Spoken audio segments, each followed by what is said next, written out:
Asian one আৰু দুটা company তেওঁলোকে আমাৰ অসমৰ ল'ৰা ছোৱালীক জাপানীজ লেংগুৱেজ শিকাব আৰু যিসকল ল'ৰা ছোৱালীয়ে জাপানীজ লেংগুৱেজৰ পৰীক্ষা পাছ কৰিব তেওঁলোকক জাপানত 2 লাখ টকা পাব পৰা চাকৰি দিয়াৰ ব্যৱস্থা কৰিব।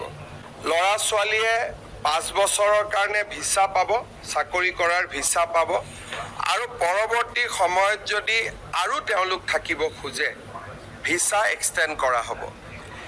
এই কোৰ্সটোৰ খৰচ হ'ল 1,80,000 টকা। ইয়াৰে 1 লাখ টকা ৰাজ্য চৰকাৰে বহন কৰিব, 50,000 টকা জাপান চৰকাৰে বহন কৰিব আৰু মাত্ৰ 30,000 টকা প্ৰাৰ্থীসকলে নিজৰ পকেটৰ পৰা দিব লাগিব।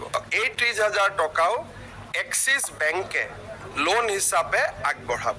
অসমৰ 50,000 ল'ৰা ছোৱালীক তেওঁলোকে লৈ যাব, 16টা ট্ৰেডত তেওঁলোকে লৈ যাব। সমান্তৰালভাৱে আমি সাউথ কোৰিয়াৰ লগতো কথা পাতি আছো, জাৰ্মানীৰ লগতো কথা পাতি আছো, যাতে তাতো আমি অসমীয়া যুৱক যুৱতীক পঠাব